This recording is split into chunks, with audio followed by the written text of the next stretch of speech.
అన్న చెప్పిన దానికి నేను ఏకీభవిస్తూ అది మాత్రం వాస్తవం. కొన్ని శక్తులు ఉద్యమకారుల్ని ఏదైతే నిరుద్యోగులు కావచ్చు, ఉద్యమకారులు కావచ్చు, తెలంగాణ ఉద్యమకారులు కావచ్చు, తెలంగాణ సామాజికవేత్తలు కావచ్చు, అందరినీ విడదీసే ప్రయత్నం అయితే కొన్ని శక్తులు బయట నడుస్తున్నమాట 100% వాస్తవం. కలిసి పోరాటం చేయాల్సిన అవసరం అయితే ఉన్నది. ఇందాక ఫోన్ కాల్ లో వచ్చిన అన్న చెప్పారు ఇట్లా జేఏసీ నాయకులు పనిచేయట్లేదు, కొంత గవర్నమెంట్ సపోర్ట్ గా ఉన్నారని. అన్న మీరు రిటైర్ అయి ఉన్నారు, మేము వర్కింగ్ లో ఉన్నాము. సర్వీస్ లో ఉన్న వాళ్ళకి మేము సర్వీస్ లో ఉన్నాము. తర్వాత మీరు మీ ఒక్కళ్ళ గురించి ఆలోచిస్తున్నారు. మేము సర్వీస్ లో ఉన్న ఉద్యోగ, ఉపాధ్యాయ, కార్మిక, గెజిటెడ్, పెన్షనర్, వర్కర్స్ గురించి ఆలోచించాలి. 15,25,000 మంది ఏది part time, temporary, contract, anganwadi, ASHA, EGS, IKP ఇట్లాంటి నానా రకాల గ్రామ పంచాయతీ, మున్సిపల్ ఆల్ ఉద్యోగ కమ్యూనిటీ గురించి మేము ఆలోచించాల్సిన అవసరం ఉంటుంది. ఈ మధ్య కాలంలో చిన్న వాళ్ళు సర్వశిక్ష అభియాన్ వాళ్ళు సమ్మె చేశారు. మరి ఈ సంఘాలన్నిటి పోయినాయి. జేఏసీ నుంచి ఒక్కటి అడగకుండా చేసినందుకు 1 నెల జీతం పోయింది. చివరికి వాళ్ళకి ఏమైంది, ఆ నెల జీతం ఏమనేది వాళ్ళ 14 డిమాండ్ పక్కన పోయి ఆ నెల జీతం అడుక్కునే కాడికి వచ్చింది. మేము కార్యాచరణ ఇవ్వకుండా ఎనకుండా లేదు. గతంలో ఉన్న ఉద్యోగ సంఘాల రికగ్నేషన్ 2016లో 2000 రిట్రాస్పెక్ట్ గా 2014 నుంచి రద్దు చేసింది. అంటే అస్తిత్వం లేదు, ఉనికి లేదు ఉద్యోగ సంఘాలకి, ఎటువంటిది లేదు. వాళ్ళు సాధించుకున్నది కూడా ఏం లేదు, ఉద్యోగ సంఘాలే లేవు. మేము వచ్చిన తర్వాత ఉమ్మడి ఆంధ్రప్రదేశ్ లో కూడా 206 సంఘాలతో జేఏసీ ఏర్పడలే.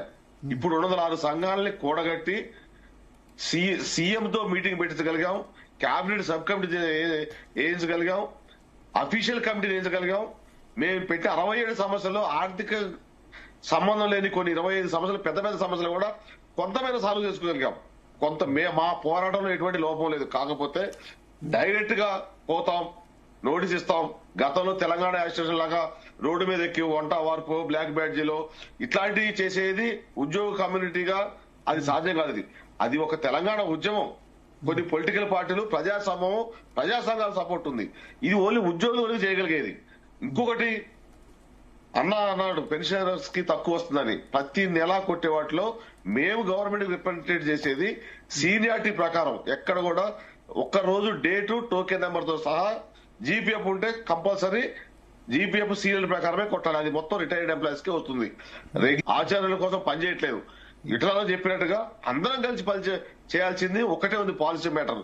ప్రభుత్వం ద్వారా ఎట్లా చేయాలి, మనం సాధించుకున్న తెలంగాణ అయింది. అది ఏ ప్రభుత్వం కానివ్వండి. ఈ ప్రభుత్వం కూడా మేము కష్టపడ్డాం. గత ప్రభుత్వం గుర్తించలేదు, ఇబ్బంది పెట్టింది, ఉద్యమం చేశాం, జైలుకు పంపింది, చాలా కేసులు పెట్టింది. కొంతమంది మనోళ్ళే చెబుతున్నారు నా మీద కేసులు అయింది, నా ఇంటి కోసమైన కేసులు కావు.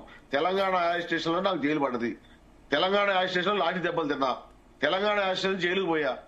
వీటన్నిటి మీద కేసులు అయినా కూడా తెలంగాణ అప్పుడు చేసిన తెలంగాణ ప్రభుత్వం వచ్చిన తర్వాత కూడా ఇంకా హింస పెట్టింది తప్ప వాటిని తీసేయలేదు. ఇప్పుడు కూడా నేను ఇప్పుడున్న ప్రభుత్వాన్ని కూడా కోర్టులో వేసుకున్నా తప్ప నా మీద ఉన్న కేసులు తీసేయమంటలేదు. నిజంగా నేను నేరం చేస్తుంటే జైలుకి పోవడానికి కూడా సిద్ధం. నేను ఒక్కడే కాదు, మా జేఏసీ చైర్మన్ జగదీష్ అన్న కూడా, ఆయన ఏదైనా మేము పెన్షన్ తరఫున కానీ ఉద్యోగుల తరఫున కానీ ఫైట్ చేయడానికి సిద్ధంగా ఉన్నాం. కాకపోతే కొద్ది పరిమితులు ఉండి కొన్ని కార్యాచరణ, గత 10 సంవత్సరాల కార్యాచరణ ఎప్పుడు ఇచ్చారా? ఎక్కడన్నా ధర్నా చౌక్ లో మీటింగ్ పెట్టారా? ఇట్లా మీడియాకు వచ్చి మాట్లాడారా? మేము అన్నిటికీ సిద్ధమే. కాకపోతే కొంత ఆర్థిక పరిస్థితి బాగలేదు, సమన్వయం పాటించమన్నారు, పాటించాము. ఆ కూలింగ్ పీరియడ్ కూడా అయిపోయింది. మేము అన్నిటికీ సిద్ధంగా ఉన్నాం. ఈ రోజు కూడా చెప్పాం, మేము ఒకవేళ ప్రభుత్వంకి వెళ్ళినా మా వరకే మిగులుతాం. జేఏసీ నాయకులు 15 లక్షల మంది ప్రభుత్వానికి మీద అసంతృప్తి వ్యతిరేకంగా మారిందని క్లారిటీగా చెప్పాం. అంతేగాని ప్రతిసారి జేఏసీ నాయకులు చేయట్లేదు అని కొంచెం మాకు ఇబ్బంది అనిపిస్తుంది. మీరు మా సీనియర్లు కదా, మిమ్మల్ని చూసి మేము నేర్చుకున్నాం. మేము ఎక్కడి నుంచి నేర్చుకున్నా, మీ స్కూలే మాది కూడా. ఓ కాలర్ సతీష్ కుమార్ గారు